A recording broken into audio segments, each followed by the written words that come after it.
el pie de inicio para este nuevo triunvirato dentro de la CGT? Bueno, primero con una mirada de estar atento a una agenda que ha puesto el gobierno, que va a poner seguramente, con proyectos de reforma previsional y laboral, y que definitivamente tienen prioridad a la hora de lo que tengamos que atender desde la propia conducción de la CGT. Lo venimos haciendo, pero bueno, en estos días, y luego del triunfo electoral que tuvieron, se ha profundizado esa agenda en búsqueda de alguna reforma laboral que los trascendidos, bueno, lo ponen como quita de derechos en algunos casos, y que no hemos sido todavía convocados para ninguna charla en este sentido. Y después una agenda propia, por supuesto, que tendrá. Eso Dime. estaba pensando, ¿no? Cuando me decís, bueno, una agenda que tiene que ver con el gobierno y cuál es lo que ustedes están pensando, me imagino que con algunas conversaciones que quedarán también a partir digamos, de la Asunción, pero bueno, ¿en qué están pensando también desde adentro de la CGT? Bueno, primero dos miradas sobre el mundo del trabajo en la Argentina. La alta informalidad o una formalidad sin relación de dependencia, como son los monotributistas o los trabajadores de plataforma, implican para la representación gremial un desafío para poder atender las demandas de esos trabajadores que en otros momentos de la historia habrían sido obreros de fábrica o empleados con relación de dependencia, y hoy tienen otro tipo de modalidad de trabajo. Después, eso efectivamente es un trabajo que tenemos que hacer en consonancia no solamente con la inversión productiva, sino también con el Estado, con un Estado inteligente y eficaz que permita recuperar un mundo del trabajo con derechos que en estos casos muchos no están. Y también, por supuesto, la mirada sobre el mundo laboral con el alto impacto de la tecnología, de la robótica y de la inteligencia artificial, que estamos trabajando en los distintos gremios y buscándole la nueva capacitación para nuevas habilidades y cualidades de los trabajadores para no quedar fuera de la formalidad laboral a partir de estos cambios que hay. Así que va por allí, con la demanda también de siempre que tenemos, de la atención de la salud y de nuestros propios jubilados, que también estamos pasando por una crisis importantísima. Jorge, buenas tardes, te saluda Rodrigo Lugones. El otro día te vi en C5N con el gato silvestre y traías a colación algo interesante, me gustaría que lo podamos replicar un poco, que es esta idea que circula en cierta conversación social sobre el rol que debe tener la CGT, ¿no? Algunos parece que a veces piden un paro, por ejemplo, por tiempo indeterminado, o plantean algunos escenarios de una conflictividad muy elevada, como si le pidieran a la Confederación General del Trabajo que resuelva lo que la política no puede resolver, ¿no? Uno diría, bueno, supongamos que el sindicalismo se pone de acuerdo en todo esto, y si la política no tiene una alternativa, bueno, ¿qué va a pasar con la Argentina? Un poco la pregunta es, esta vieja idea sindical de sin solución política no hay solución gremial, ¿no? ¿Qué tenés para aportar sobre este debate que está en boca, sobre todo de la audiencia más politizada, ¿no? Sí, claro, bueno, es exactamente lo que mantengo es precisamente en esa idea que la solución a los problemas que tiene la Argentina es con la mirada de la política. La mirada de la estrategia gremial tiene que ver con el reclamo de derechos, pero también con la posibilidad de generar soluciones a muchos de los problemas. Nosotros tenemos capacidad no solamente de reclamo, sino también en las mesas de diálogo, de construcción de escenarios que permitan dar solución a a casi todas las problemáticas por las que atraviesa el mundo del trabajo. Pero quien lleva adelante esas soluciones es siempre la política, y entonces allí donde tiene que profundizarse esa mirada. Lo que viene sucediendo últimamente es que la política, y sobre todo con aquellos que tenemos afinidades ideológicas, nos ha dejado de lado y podremos hacer la autocrítica que merezca, pero normalmente lo que veo es que la política trata de resolver las cosas sin la consulta de los actores importantes por lo que son los que atraviesan los problemas. Cito un ejemplo, digo, ¿no? La reforma laboral que el gobierno está llevando adelante, bueno, tendría que primero sentarse con quienes tienen la posibilidad de dar respuesta a esto, que es el capital de inversión productiva y los trabajadores. Pero a veces creen que la política tiene soluciones mágicas y bueno, no está sucediendo. Yo creo que las soluciones en la Argentina tienen que atravesar por la herramienta de la política, pero para eso se necesita un amplio abanico en una mesa donde estén todos. Y lo digo hasta desprovisto de que el gobierno que hoy está esté en las antípodas de lo que pienso, pero creo que fue electo por la gente y en ese sentido, vuelvo a insistir, es ahí donde el movimiento gremial tiene que hacer la política necesaria para defender los derechos de los trabajadores. Entonces, reclamamos, defendemos los derechos, somos creativos con eso, pero necesitamos espacios de discusión política para poder generar las soluciones a largo plazo. Jorge, ¿qué tal? Te saluda Enrique de la Calle. Sigo con la reforma laboral, con la cuestión laboral. La propuesta del gobierno seguramente tendrá su sesgo, claramente, pero yo te llevo a otro lugar. Se habla mucho sobre que el marco legislativo legal hoy en la Argentina es muy restrictivo para la creación de empleo. Lo dice la derecha todo el tiempo, pero si uno a veces escucha a algunos sectores más progresistas, incluso del peronismo, pareciera que aceptan que hay algo en el marco normativo que debiera ser actualizado. No se habla de reforma laboral, sino de actualización. ¿Vos qué pensás? Digamos, si tuvieras que mirar hoy las leyes laborales, ¿qué dirías? ¿Permite la creación de mayor empleo de calidad? ¿Son restrictivas? ¿Hay que actualizar? ¿En qué puntos? ¿Qué pensás? Bueno, lo primero que tenemos que pensar es que el crecimiento es absolutamente necesario para poder tener una actualización del mundo laboral. Querer o creer que restringiendo derechos se va a devaluar lo que se llama el costo laboral, bueno, es una gran equivocación. Es más, diría que ponen primero el carro adelante del caballo, porque para poder hablar de una actualización laboral, primero tienen que generar un crecimiento.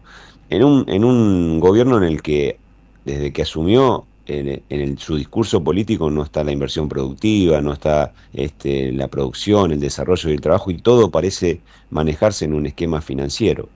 Pero voy a dar 3 ejemplos que este gobierno, de medidas que tomó para o que los trabajadores informales pasen a la formalidad o que se generen más puestos de trabajo formales. Uno fue quitar las multas al empleo en negro. El segundo fue poner a disposición de los convenios colectivos el fondo de cese laboral para reemplazar las indemnizaciones. Y el tercero fue la creación de la figura del trabajador colaborador independiente.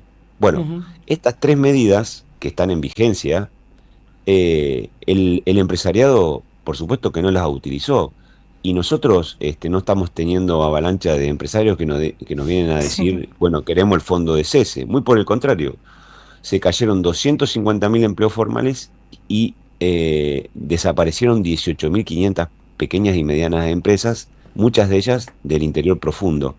Entonces, pongo como ejemplo esto, porque en la mirada que había antes era como diciéndole, bueno, esta modificación de derechos va a generar la formalidad o la creación de nuevo empleo. Bueno, nada de eso sucedió. Y recuerdo que en el último tránsito que tuvo Sturzenegger por el coloquio de IDEA, era como que los retaba a los empresarios como diciéndole, bueno, nosotros le dimos la herramienta y ustedes no la usaron. Bueno, lo que yo le diría o lo que le han dicho ellos es, pero ¿qué vamos a usar si tenemos el 50% de la maquinaria de la industria parada. Es decir, estamos en recesión, es imposible generar empleo.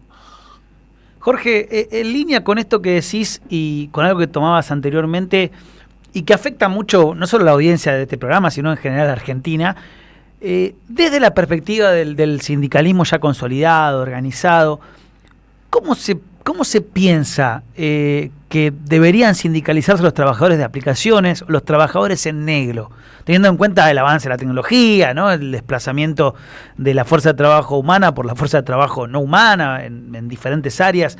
¿Cómo pensar este problema que de alguna manera nos pone de vuelta a la creación de un sujeto trabajador sin derechos y el avance tecnológico, cuando debería ser al revés, ¿no? La tecnología debería hacernos vivir mejor, no empeorar las condiciones de vida? ¿Cómo encarar esto desde el sindicalismo? Bueno, los trabajadores de plataforma, digamos, tienen que tener una mirada distinta respecto de cómo es su encuadramiento sindical y hasta te diría, digamos, la posibilidad de que tuvieran derechos que hoy no los tienen. Fue interesante en este año que en la propia Organización Internacional del Trabajo, en las jornadas que se hacen en junio todos los años, donde quedaron ya establecido la mirada sobre derechos que tienen que tener los trabajadores en plataforma. Porque lo que sucede es que el trabajador de plataforma hoy no tiene con quién discutir. Si vos me preguntabas hace 100 años, alguien discutía con el dueño de la fábrica, el sindicato discutía con el dueño de la fábrica. En los 90 discutía con los CEO que representaban a los accionistas, ya no a la fábrica misma. Y ahora el trabajador discute con un algoritmo, ni siquiera tiene una persona ahí con quien discutir. ¿Y cómo se genera esa posibilidad? Bueno, el otro día me preguntaban, pero bueno, no se quieren sindicalizar. Y la sindicalización empieza cuando empieza a haber necesidades y demandas. Cuando una trabajadora queda embarazada y pierde su sustento diario por no poder ir a trabajar en la plataforma, o tiene un accidente de ART un trabajador, o no, llega el momento de su jubilación y no tiene aportes, y bueno, ahí está el germen de la sindicalización. Y yo creo que eso va a llegar un momento en el que va a suceder. Y que efectivamente va a tener que tener la mirada de cómo es de cómo se vive ese mundo del trabajo, que tiene mucho de ingreso y de egreso, digamos. Es la famosa frase, sé jefe de vos mismo. Bueno, no siempre sucede, ¿no? Bueno, vuelvo a insistir, a veces decir que la libertad es lo que soluciona todo en la vida, vuelvo a insistir, los pibes de las villas suelen tener mucha libertad, pero no pueden llegar a estudiar un secundario. Así que la libertad sin justicia social no existe, y eso lo consigue también la agremiación. Clarísimo. Te llevo un segundito a la cuestión más política, ¿no? Bueno, recientemente hubo 2 elecciones, una en provincia de Buenos Aires, donde el peronismo se impuso por casi 14 puntos a La Libertad Avanza, luego una general donde el peronismo en la provincia de Buenos Aires perdió por 29.000 votos según el recuento, pero sin embargo en la general podríamos decir es la indiscutida segunda fuerza, la fuerza opositora por excelencia al gobierno de Javier Milei. ¿Qué pensás que debería proponer el peronismo? ¿Con quién debería actuar? ¿Con quién debería juntarse? ¿Cuáles son los actores centrales? Digo, ¿lo ves al gobernador Axel Kicillof como una figura central para encabezar una etapa del peronismo que le dispute la Argentina, la conducción de la Argentina a Milei?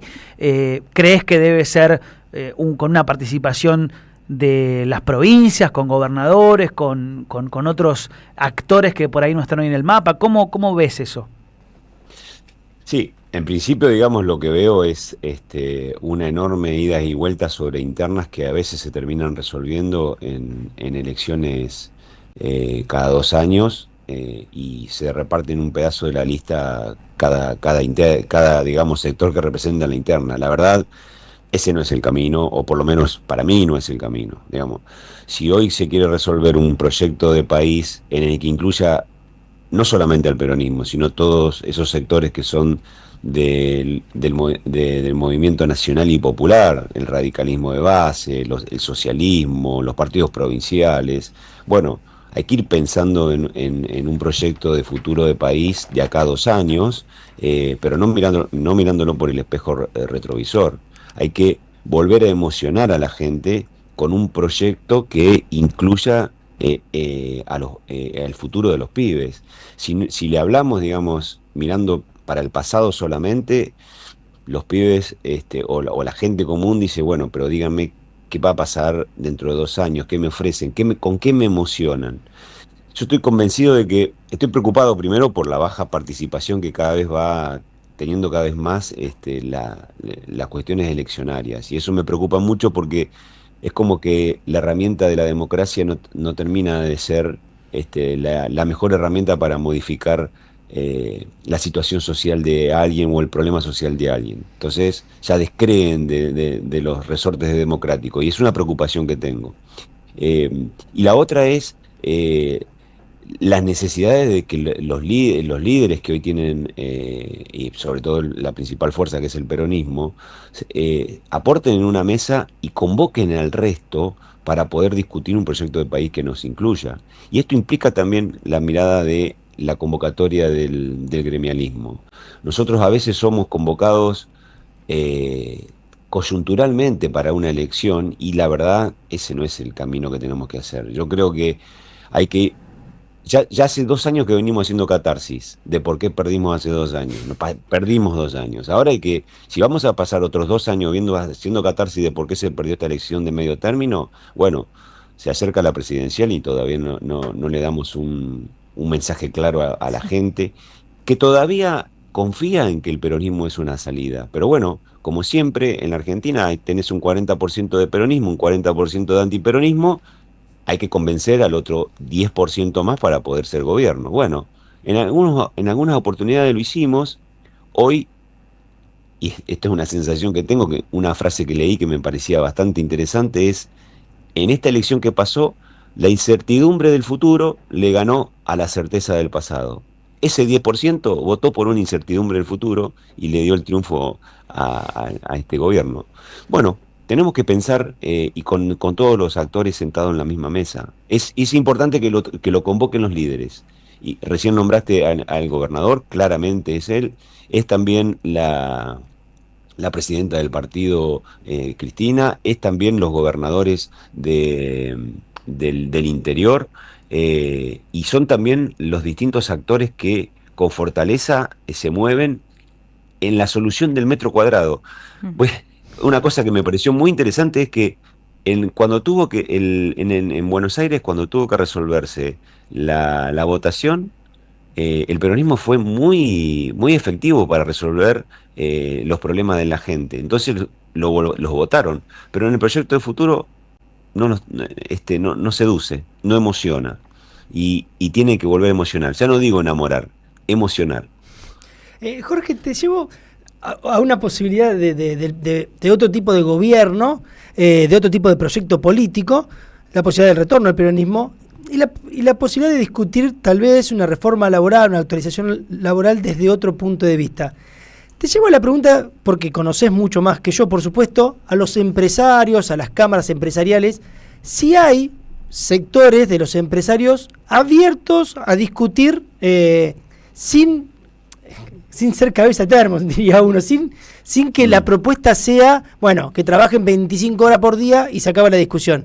¿Ves en el sector empresarial argentino dirigentes, abogados, que tengan una sensibilidad para pensar, che, hay que actualizar cosas, pero bueno, pero no quiero que se conviertan en esclavos? ¿Eso lo ves? Sí. Hay una gran cantidad, mirá, la enorme generación de empleo se da en las pymes, y hay una gran cantidad de empresarios, de aquellos que hacen la inversión productiva, que tienen la cabeza muy abierta, y la búsqueda es, por supuesto, de tener el lucro por su inversión económica, pero no a costa de que pierdan derechos económicos los trabajadores. Muy por el contrario, pretenden, digamos, una asociación estratégica, y con eso tenemos que tejer una posibilidad de una política de Estado, porque siempre digo que la inversión, la asociación estratégica entre el capital y el trabajo tiene que mantenerse, sea el signo político que gobierne cualquiera. Si hoy está Javier Milei y a partir del 2027 Nicolás del Caño, nosotros tenemos que tener las mismas políticas de Estado para generar mejores industrias, mejores comercios, mejores empresas de servicios. Y eso hay una gran cantidad de dirigentes industriales, de empresas de servicio, y que inclusive te diría que son aquellos que van más allá del círculo rojo, normalmente, que son 4 o 5, y me parece que ahí se puede construir. De hecho, es una mirada que tenemos desde la CGT también para ser socios en eso.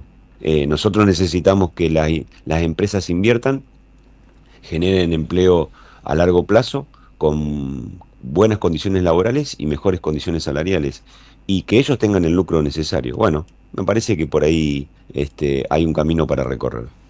Jorge, te agradecemos mucho tu paso por Más o Menos Bien. Te mandamos un abrazo enorme. Igualmente para ustedes, que tengan un buen fin de semana. Escuchamos a Jorge Sola, él es en este momento flamante titular cotitular de la CGT y uno de los 3. Uno de los del triunvirato. Muy interesante escucharlo al compañero. Nos vamos a ir a un temita que, como yo les decía a los oyentes, pongan la música bien fuerte. En 11, por favor. Sí, pongan. Y cuando volvamos le damos mensajes porque generó. No, ya sé, ya los conozco, ya sé cómo se ponen, se vuelven locos, buah, ya los conocemos.